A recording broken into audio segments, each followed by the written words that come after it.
this just kind of like fell onto my lap. I was like, hey, let's do this, a book review. Hi guys, welcome back. Today we're gonna be talking about a book that has just generated this movie called Bird Box. The new one starring Sandra Bullock, coming out on Netflix and in select theaters. So yes, I googled it and I was like, oh my gosh, it's based upon like a written source. And I love that, man. That's like, I feast on those things. Here we go. Let's go ahead and talk about it. So yes, this book is in another almost near future apocalyptic scenario. So in this world, you cannot look outside. You cannot use your most powerful sense out there. You can't see. You have to be blindfolded all day, every day. No light can come into your house. You are trapped in the whole like expression of like feeling trapped inside your house. You are trapped. Once you go outside and you take a look at these beings, it never explains what they are, where they came from. They just like out of nowhere, it just happens to be here in this world. They don't really give them a name and we never see them. They're never described in the novel. I don't know if they're gonna be seen in the movie. I hope not, because then that'll take away like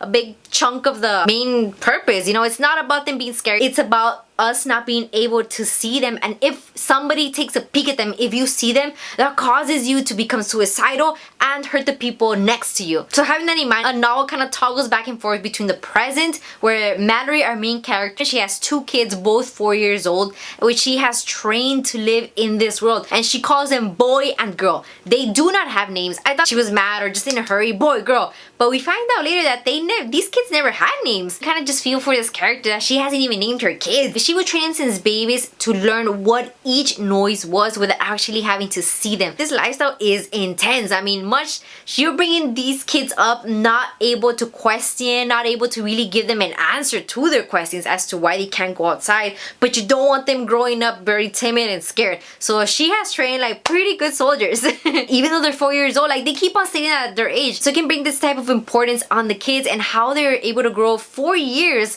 and actually just adapt so powerfully into this world and actually have a chance to survive even though they're just 4 years old. So this book toggles between the present and the past. It follows Mallory on the river with her two kids, just 20 miles down, and it goes back to the past where like the problem, that's what they're calling it, the problem started. You're getting really invested and something's happening, you're like, ah, like you know something like really bad is gonna happen, something enormous, and it just like it switches back to the past or it switches back to present day. You're like, oh, come on, man. Like, I think that's one of the thrilling things the book did. It just kept you on edge. Like, you wanted that problem to be resolved and you had to wait to the next chapter, and then the next chapter had its own problems. You're like, oh my gosh, and then you have to wait to the next chapter, and it was just kind of like so you never got like a satisfaction of like, okay, so this thing happened in the past and now it's finished, now it's gonna go to the like no. Even though it got lost like twice, I thought that was like the best way to really just bring this novel to life. It gave it a better edge. It gave you like anxiety just reading through it. Even though there are these beings that cause